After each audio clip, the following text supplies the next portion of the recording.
Tonight, the cost of living crisis is getting worse.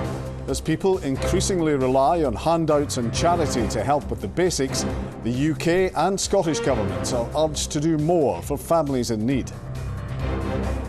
Things are tight at the moment. Energy crisis, bills going up, inflation all-time high. So you're looking for a little bit of help with that. Also making the headlines tonight, a health warning for women. They're almost twice as likely to die from an asthma attack compared to men. In sport, with just over 24 hours to go before Rangers' Europa League semi-final, I'll be reporting live from Germany. And the Scottish film stars of the future, behind the scenes with the trainees who are making it big in pictures. I'm Kellyanne Woodland in Edinburgh. And I'm John Mackay in Glasgow. This is the STV News at 6.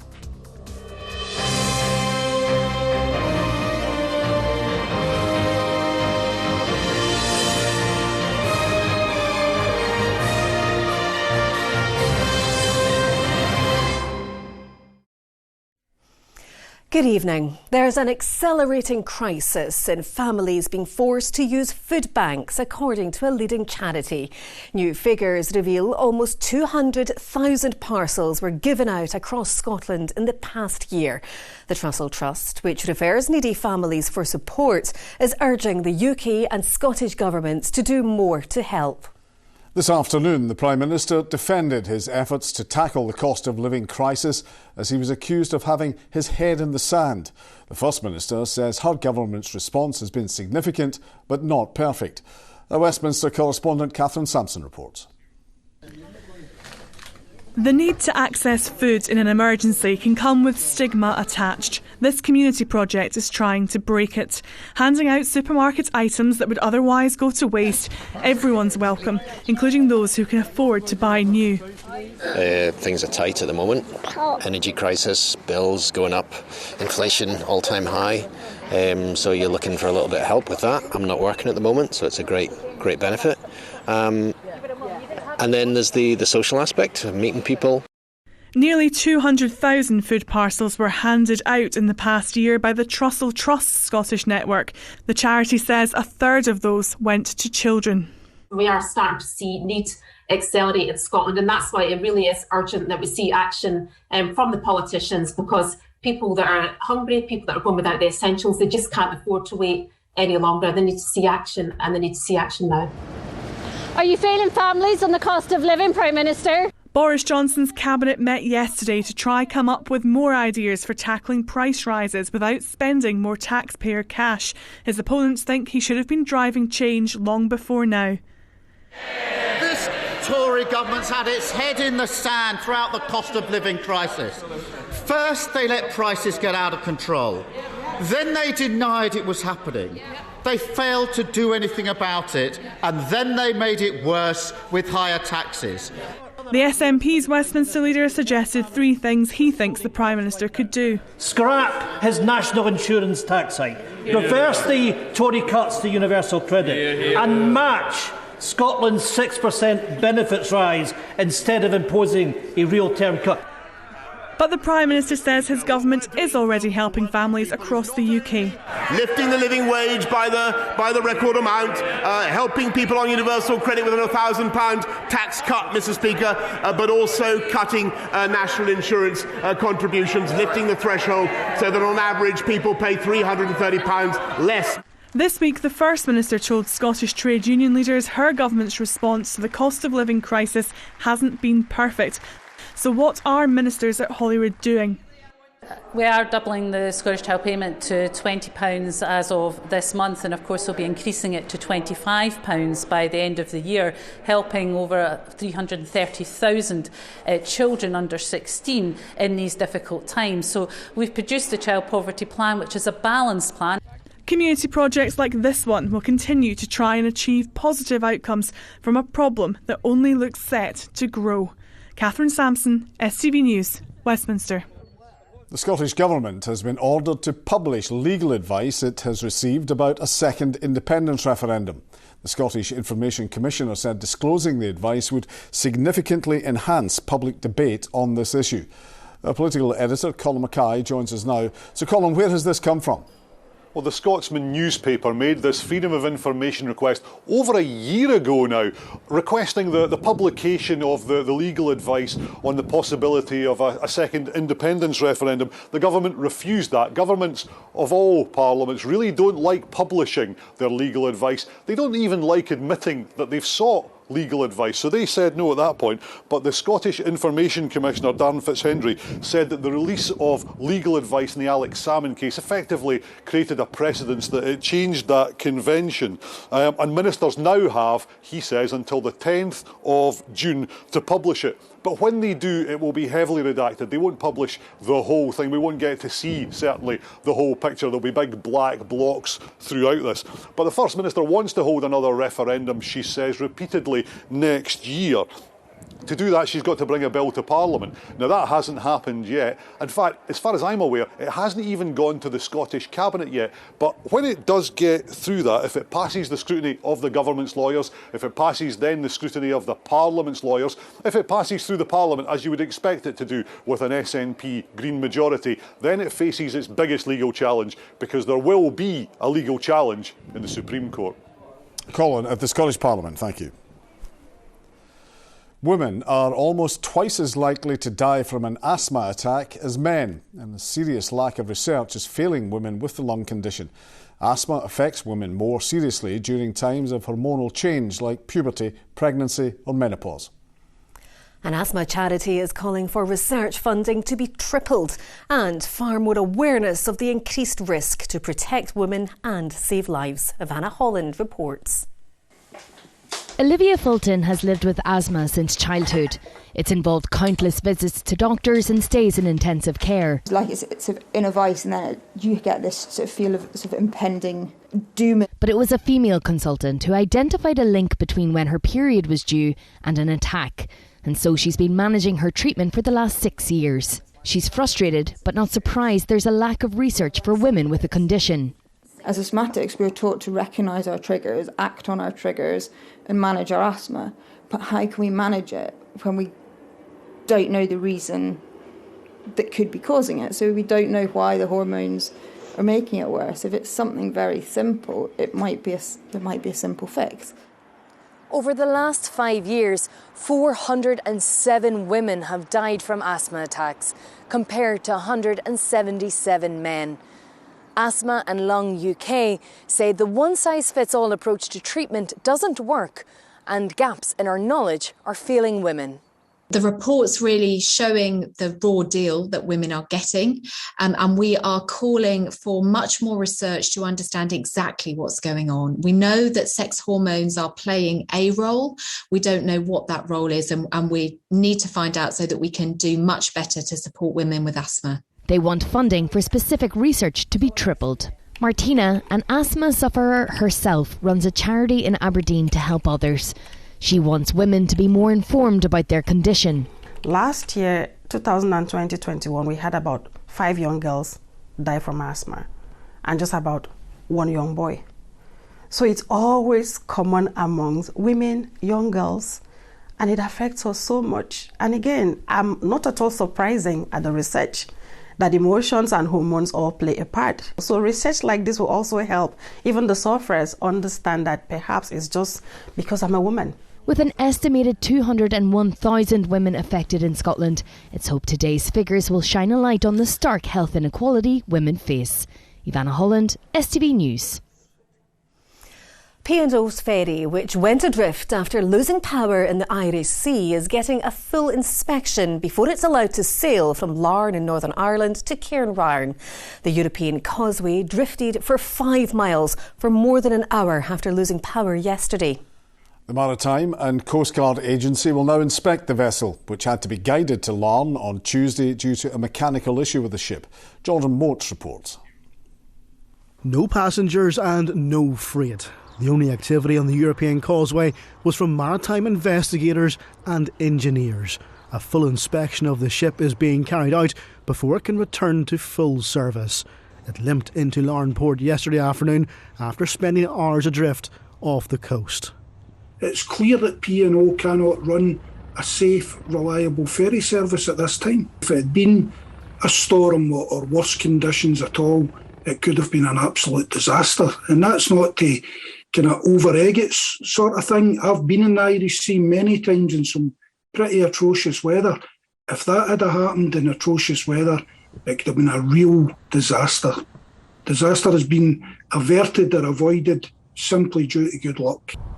When P&O sacked 800 staff, the European Causeway was one of the ships detained over safety concerns, and it's only just returned to service. At the time, P&O was warned any inexperienced crew members they brought in could pose a problem. While it's the job of the inspectors on board today to determine what caused yesterday's mechanical failure, unions are already blaming those inexperienced staff. This, no doubt, will be an embarrassment for P&O, who've insisted all along their plan would work and would be safe. After yesterday's incident, it's claimed some crew say they don't feel safe returning to the ship. Both ourselves, Nautilus International and the RMT, have received information from seafarers on board the vessels that they have serious concerns about their health, well-being and their safety on board those vessels, all due to inexperienced seafarers. P&O say claims of discontent on board the European Causeway are categorically false and entirely baseless. The company says it expects the ship to begin sailing again in the next 24 hours. Jordan Moats, STV News, Larne. Other stories across Scotland, and those most at risk of severe illness from COVID will not have to shield from the start of June. The Scottish Government says it's ending the advice because vaccines have reduced significantly the danger of hospitalisation or death from the virus.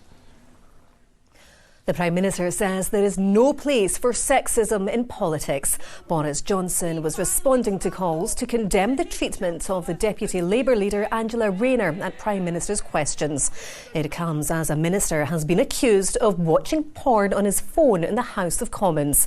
Meanwhile, at the Scottish Parliament, the Justice Committee heard how a leading QC was shocked by the levels of misogyny women are dealing with. There is a very strong sense amongst women in the Scottish public that something has to be done about the high level of harassment, misogyny that they experience in their daily round, and that this is affecting girls and women in their lives, and that it really does, in a very serious way, undermine their sense of self-confidence, self-worth. A man is to stand trial charged with murdering his former partner, then putting her body in a bag. Craig Walker is accused of killing Lauren Wilson at a flat in Renfrew last May. At the High Court in Glasgow, his lawyer pled not guilty on his behalf. A trial date has been set for next year.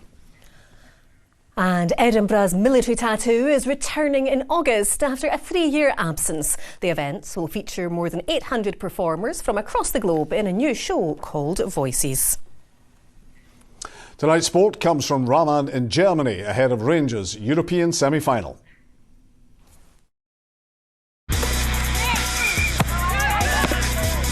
Get your fill of the action. STV Sport, sponsored by Papa John's Pizza. A very good evening from Germany on the eve of Rangers' massive game, the Europa League semi-final against RB Leipzig. The match will take place inside the stadium behind me, and I can tell you it is a rather impressive stadium. Within the last 10 minutes or so, the Rangers squad and the manager got the first glimpse of the stadium before tomorrow night's big game. Van Bronckhorst held his media conference earlier today, and he's calling for one final push from his players to reach next month's final in Seville. Leipzig, traditional Germany with a modern twist, and the home of one of European football's most intriguing stories. Just over a decade ago, the club playing here in the 5th tier of German football was plucked from relative obscurity and backed by drinks giant Red Bull. RB Leipzig was formed, and it's they who stand in the way of Rangers and the Europa League final. Of course, we have the belief. If you are still involved now in Europe, and in the semi-final, and you see the run we've had in Europe, it's been very very good. But then again, you need a good performance as well tomorrow, and next week. The Rangers squad flew out to Germany earlier After defying the odds to reach the semi-finals, they're hungry for more success. Alan McGregor, who turned 40 earlier this year, admits he's surprised he's just 2 games away from playing in a European final. I never thought it was going to happen, to be honest with you. So you just, as I've said that a million times, you just take each game as it comes. And luckily we've done well and we've deserved to be here, but I'm obviously glad we're here.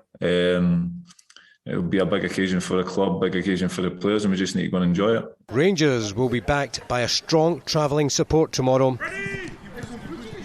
The RB Leipzig manager says he's glad many have made the trip, but quipped how it may affect where he sleeps the next couple of days. We are happy that a lot of Rangers fans will come inside the city because, you know, they pay hotels, they pay restaurants, they buy beer, so it's good for the economy of Germany.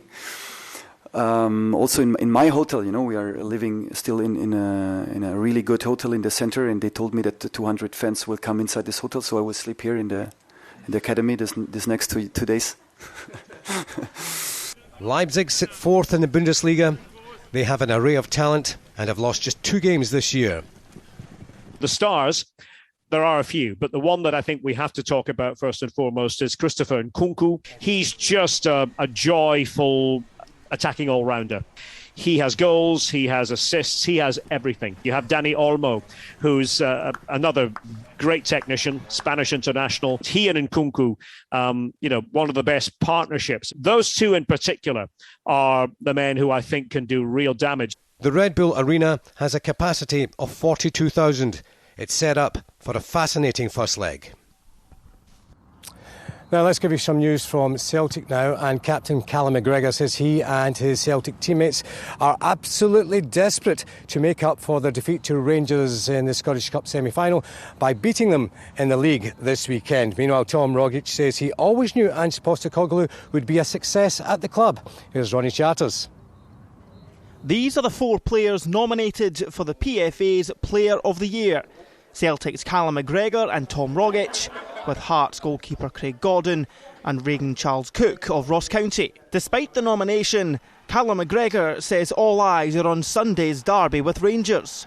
Following their defeat to their rivals in the Scottish Cup, the Parkhead skipper says all the players are ready to right a few wrongs by going 9 points clear at the top of the table.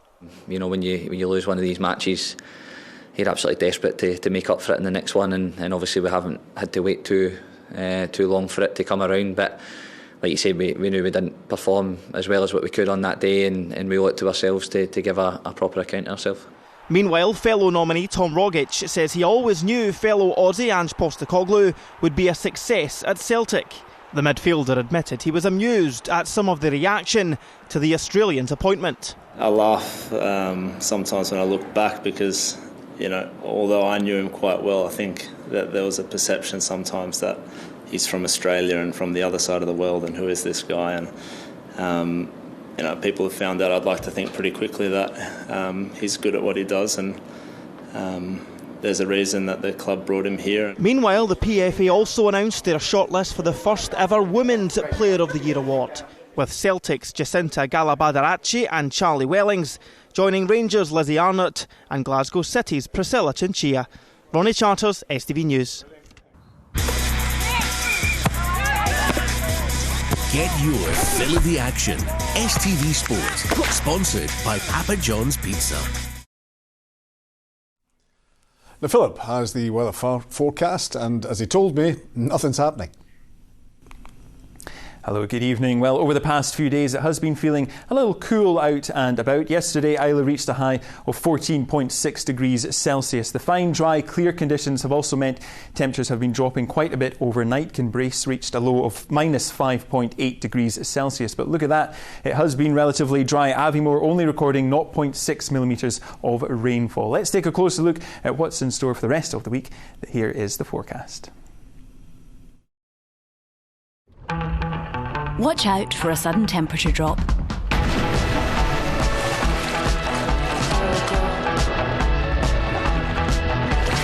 TUI Blue Hotels sponsor STV Weather. Well, as we start to head through this evening and overnight, we're still seeing some patchy cloud around. Further inland, though, we will see some lengthy clear skies. And like previous nights, that's allowing temperatures to drop away quite quickly. And we could see a widespread frost forming, with temperatures in the coldest spots getting down to -3 or -4 degrees Celsius. For most towns and cities, though, staying in mid-single figures. So looking ahead to tomorrow, a chilly start to the day. Any of that frost that has formed overnight will clear away quite quickly through the course of the morning. And then through the afternoon, it's staying fine, dry and settled. Once again, plenty of sunshine on offer. There will be some high-level cloud around at times, so that sunshine turning hazy. In the best of the brightness, highs of 14 degrees Celsius, so up a couple of degrees from what we've seen today.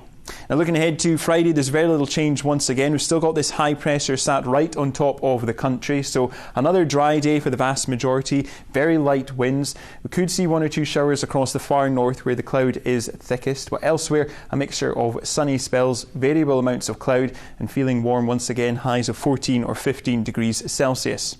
By Saturday, though, we do start to see a change in our weather. We've got these frontal systems moving in from the northwest, and that's bringing with it outbreaks of rain. Those will slowly move south and eastwards through the course of the afternoon, with that rain turning a little bit patchier. Bye-bye. TUI Blue Hotels. Sponsor STV Weather. And finally, the film industry in Scotland is thriving. We've already starred as the backdrop for Batman and Batgirl.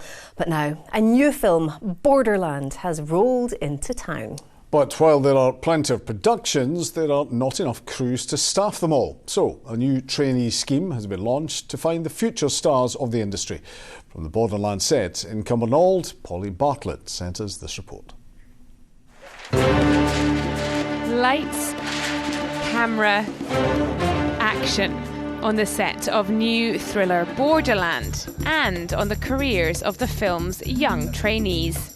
It's been really good, yeah, it's been really good. It's a very difficult industry to get into, and it means that a lot of people that maybe wouldn't otherwise get the opportunities are able to come in and do it, and it's really good. There's a lot of trainees and a lot of big productions coming to Scotland as well, so it's made a big difference for a lot of people.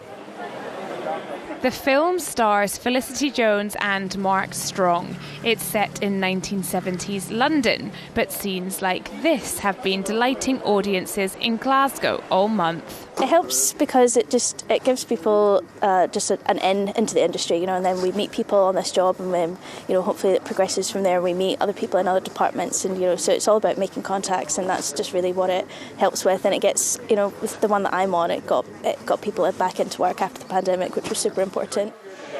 There are 14 trainees in total on the Borderland set. The majority are women and people from disadvantaged backgrounds. I have a disability, so being brought into the industry again and having that support is just really important. It's such a male-dominated industry in general, and women need more of a voice in it, I think. So it's nice having that support. I think it'll be really interesting to see how the editors and the director cut it together too. Just watching something that you've made as well, you just feel really proud of it. So yeah, I think it'll hopefully very proud. Because of the rise in streaming services, Screen Scotland say this is the busiest the film industry here has ever been. And traineeships like this one are helping plug staffing gaps. There is so many more jobs coming up here now, because we've got great locations, great technicians, and now we've got more studios coming together, yeah. So, with all the trainees coming through, yeah, there'll be definitely plenty of work for them coming up, I would say so. The crew and its 14 lucky trainees will be filming scenes like this in Scotland until May, and the thriller is due out later this year. Polly Bartlett, STV News, on the set of Borderland in Cumbernauld. Oh, looks very exciting. Well, don't forget, Rona will have Scotland Tonight at 11:15. She'll have more on the Scottish Government's being ordered to release the legal advice around IndyRef 2, and also an interview with Steve Coogan. Aha! Very Alan Partridge there, John. Very Alan Partridge. Thanks for watching. Good night. Good night.